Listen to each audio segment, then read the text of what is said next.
going on, everybody? Whoa, look at that. Woo, we got some problems here. Oh yeah, we got problems. There we go. We got it fixed. You know, the holder for the phone decided it wanted to flip around. I'm gonna say hi to ex-car hauler Tim out there. Rob down in Texas.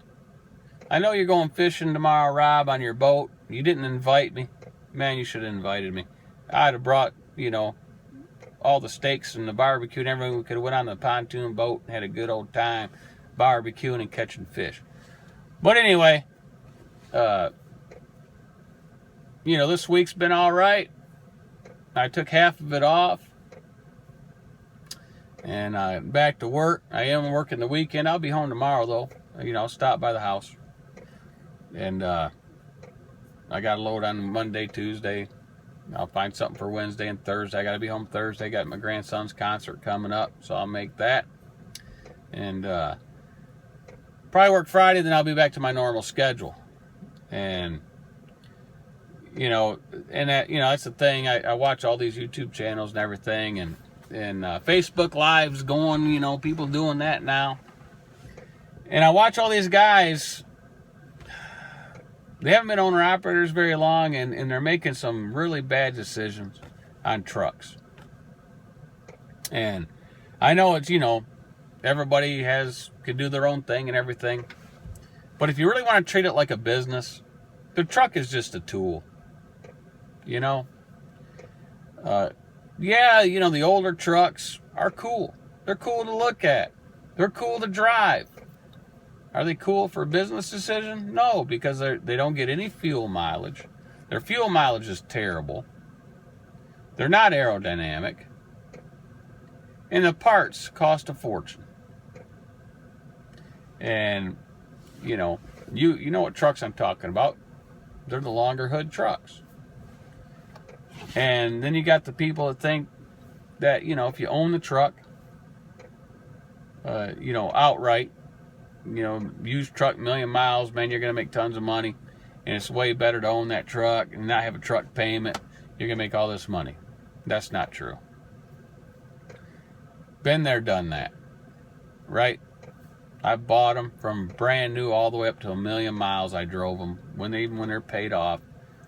And I run them through the program that I use. And this truck here is brand new. Well, it's not new now. It's got 200,000 miles on it. But it's only 2 years old.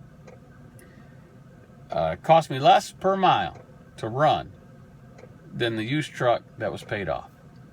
Because all the repairs and stuff like that. And the fuel mileage. So, I met this guy the other day. He knocks on my window. What you doing? And I said, I'm doing. He goes, well, how you got that new truck pulling for those people, for that company? I said, well, because do all right. And I looked over his truck, and he had one of those, trucks that ended 900. And he says, yeah, my truck's paid for. It's got, close to 1,000,000 miles on it, so on and so on. I said, well, what are you getting per mile per gallon? He said, about 5.5. And I says, let me ask you a question. Are you retired?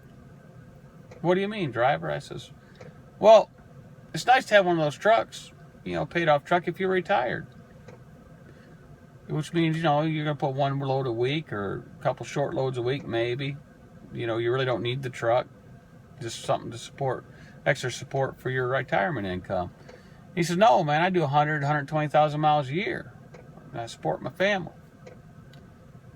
I said, well, you're blowing, see this truck here? He says, yeah. I said, well, you're blowing this truck out your stack every year. He says, what are you talking about? I said, well, I get over 8 miles a gallon. You get 5 on a good day. That 3 miles per gallon is 30,000 plus, depending on the fuel cost, per gallon. It's around $30,000 a year you're blowing out that stack. In fuel, the cost difference. If I run the same 120,000 miles you are. So he does the figure, and, takes 120 divided by 5 times, by 280, $3 a gallon, whatever it was at that time. And he took my fuel mileage, 8 miles a gallon, did the division. He's like, I never thought of it like that. You're right. So he's driving a $1 million mile truck, paid for, but fuel cost difference. He's paying for this truck out his stack, and he's driving that old truck. And I have a warranty, so when my truck breaks, it doesn't cost me nothing but downtime. But his truck breaks, cost him the repair bill and the downtime. So that truck actually costs more to run 120,000 miles than this brand new one. So the concept of it, owning that old truck, because you're gonna, you don't have a truck payment making more money, is false, because it does cost them more money. They don't think about it because they're just putting fuel in. They're not considering that. So you got to think of it as the truck's just a tool, and you use the best tool to do the job, right? If you're a heavy haul guy, hauling those really heavy loads, you're only gonna get 2-3 miles a gallon anyway, then yeah, it really don't matter what truck you got. You could have the most non-aerodynamic truck around because you're not gonna get the fuel mileage anyway. Then you have one of those trucks with the big 600 motors and all that, because you're gonna need it to pull all that weight. But if you're just doing regular flatbed and dry van, regular step decking, really you want an aerodynamic truck. You want to buy trucks that the fleets use, right? And here's why. It doesn't mean buy a truck that's stripped down to nothing like the fleets buy.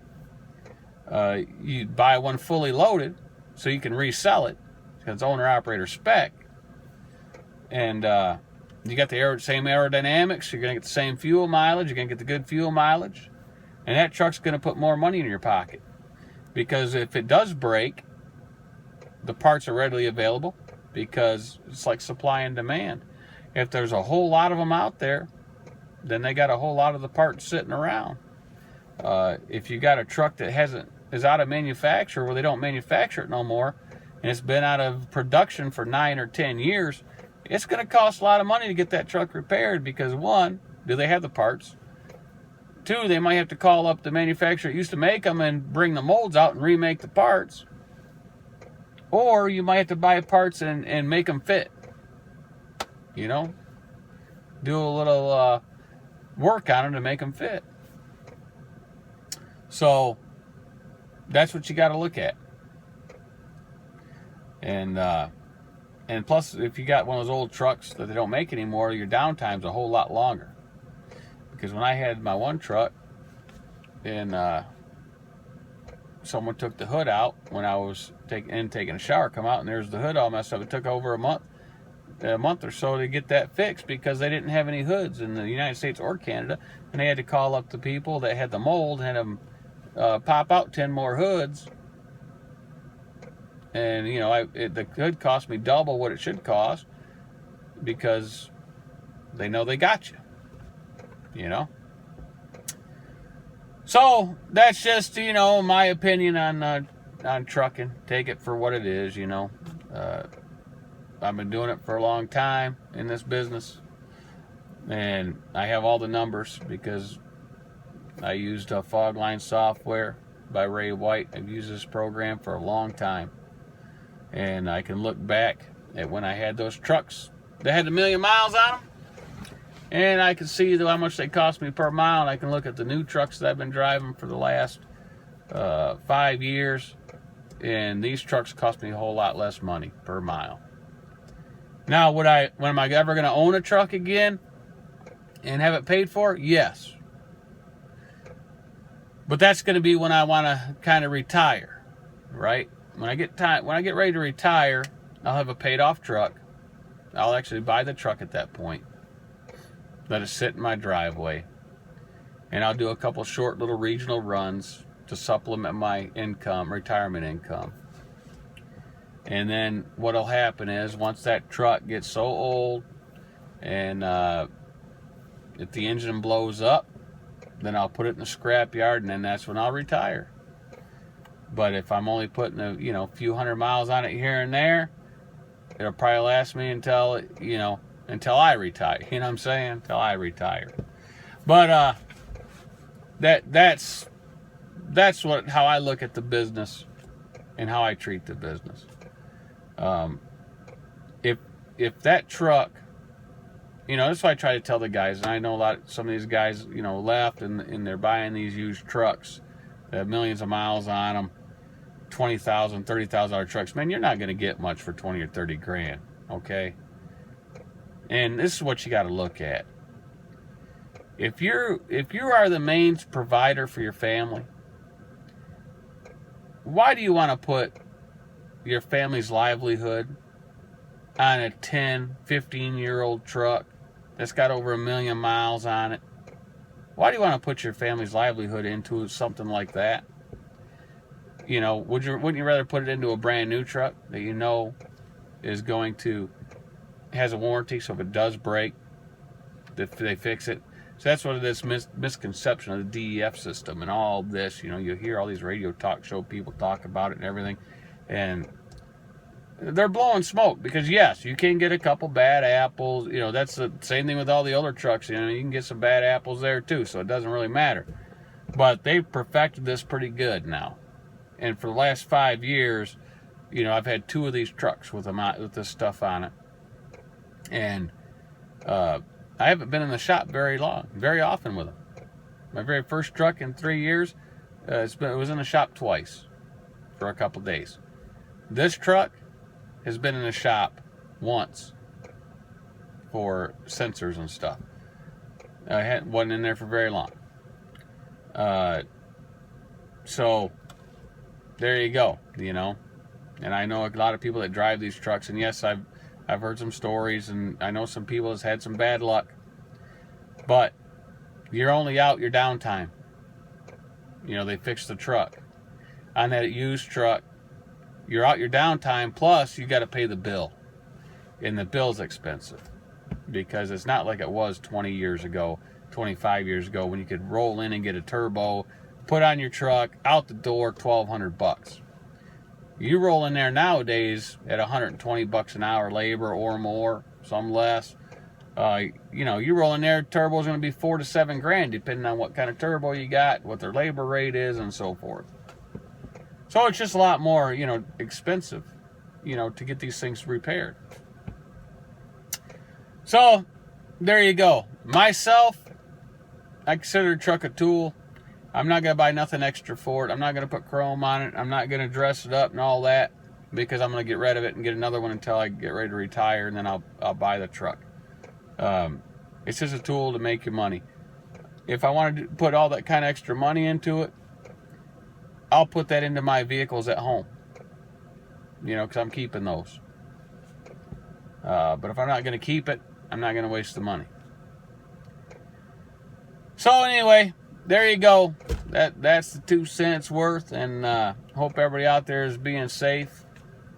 And watch, it's still winter. Even though it's been really mild up here, it can catch you.